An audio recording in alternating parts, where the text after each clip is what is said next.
Hello everyone, আসসালামু আলাইকুম। আজকে আপনাদের জন্য নিয়ে এসেছি নানু দাদুর হাতের অথেন্টিক গরুর কষা মাংস। এই রেসিপিটি আমি সম্পূর্ণ ঘরোয়া উপকরণ দিয়ে করেছি। গরুর কষা মাংস টেস্টি করে রান্না করতে চাইলেই যে বাহির থেকে অনেক উপকরণ কিনে আনতে হবে এমন কোনো কথা নেই। ঘরে থাকা মশলা দিয়েই খুব টেস্টি করে রান্না করা যায় বিফ কষা মাংস। সেটাই আজকে আমি আপনাদের করে দেখাবো। রেসিপিটি শুরু করার আগে চ্যানেলটি এখনই সাবস্ক্রাইব করে নিন। এখানে আমি 2 কেজি গরুর মাংস আগে থেকেই কেটে ধুয়ে নিয়েছি, সাথে কয়েক পিস হাড্ডিও নিয়েছি। এবার কড়াই বসিয়ে চুলার আঁচ হাই করে দিব। 2 কেজি মাংসের জন্য আমি 1 কাপ তেল নিয়েছি। আপনারা মাংসের পরিমাণটা বুঝে তেল নেবেন। তেলটা গরম হয়ে আসলে 8-10টা এলাচ, 5টা দারচিনি, 4টা তেজপাতা ছিঁড়ে দিয়ে দিব। 1.5 কাপ পেঁয়াজ কুচি দিয়ে 2 থেকে 3 মিনিট ভেজে নিব।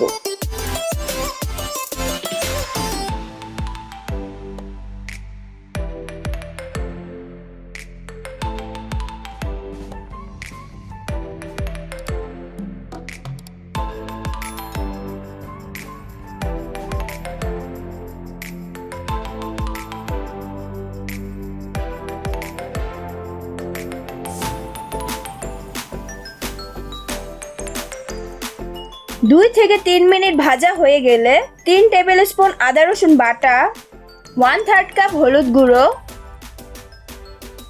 1/3 কাপ মরিচের গুঁড়ো,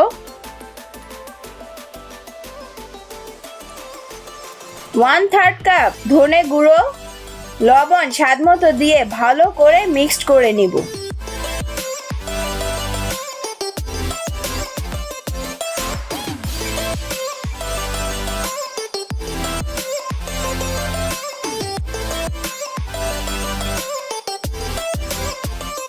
মিক্সড করা হলে 1.5 কাপ পানি দিয়ে ভালো করে মিশিয়ে ঢেকে দিব।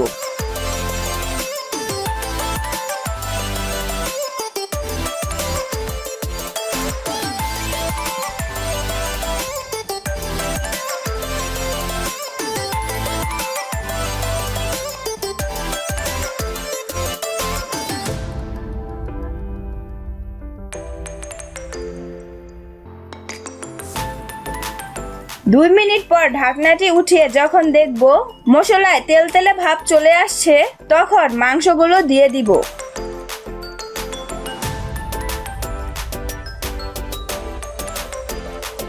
মাংসের সাথে আমি কয়েক পিস গরুর তেলও দিয়েছি, এতে করে রান্নার তেলটি কম লাগবে।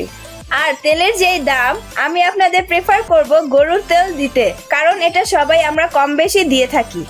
মাংস দেওয়া হয়ে গেলে মশলার সাথে ভালো করে মিশিয়ে নিব। এবার 3 কাপ পানি দিয়ে নেড়েচেড়ে ঢেকে দিব।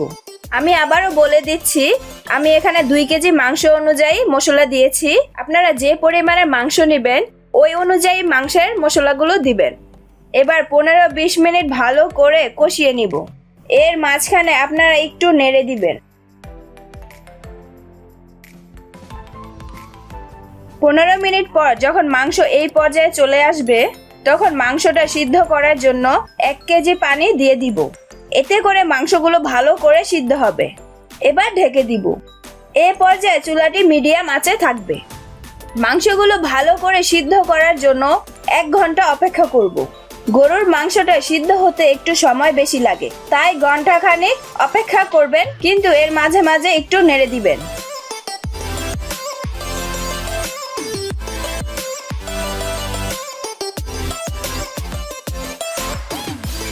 1 ঘন্টা পর চলে আসলাম। দেখতেই পাচ্ছেন কতটা সুন্দর কালার এসেছে। আমি এখানে 1 টুকরো মাংস নিয়ে আপনাদের দেখিয়ে দিচ্ছি কতটা ভালো করে মাংসগুলো সিদ্ধ হয়েছে। দেখতেই পাচ্ছেন কতটা নরম হয়ে গেছে। টিপ দেওয়ার সাথে সাথে মাংসটি ছিঁড়ে গেছে। যদি এর থেকেও নরম খেতে চান তাহলে আরো কিছুক্ষণ চুলায় বসিয়ে রাখুন।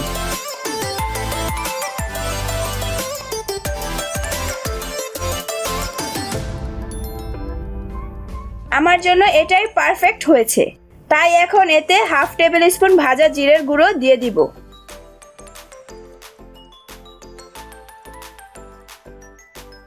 এবার চুলাটি বন্ধ করে দিব। তৈরি হয়ে গেল মজাদার গরুর কষা মাংস। আমার এই মাংসটি রান্না করতে প্রায় 1.5 ঘন্টা সময় লেগেছে। পুরোটা তো আর দেখানো সম্ভব নয়, যতটুক আপনাদের কাজে লাগবে ততটুক দেখানোর চেষ্টা করেছি। আশা করছি রেসিপিটি আপনাদের সবারই ভালো লেগেছে। মাংসের গ্রানটা অনেক সুন্দর এসেছে। আপনারা সবাই বাসায় ট্রাই করবেন। ভিডিওটি ভালো লাগলে লাইক করবেন, কমেন্ট করে জানাবেন কেমন হয়েছে, সবার সাথে শেয়ার করবেন। নতুন নতুন আরো মজাদার রেসিপি পেতে চ্যানেলটি সাবস্ক্রাইব করবেন ও বেল আইকনে প্রেস করবেন। আল্লাহ হাফেজ।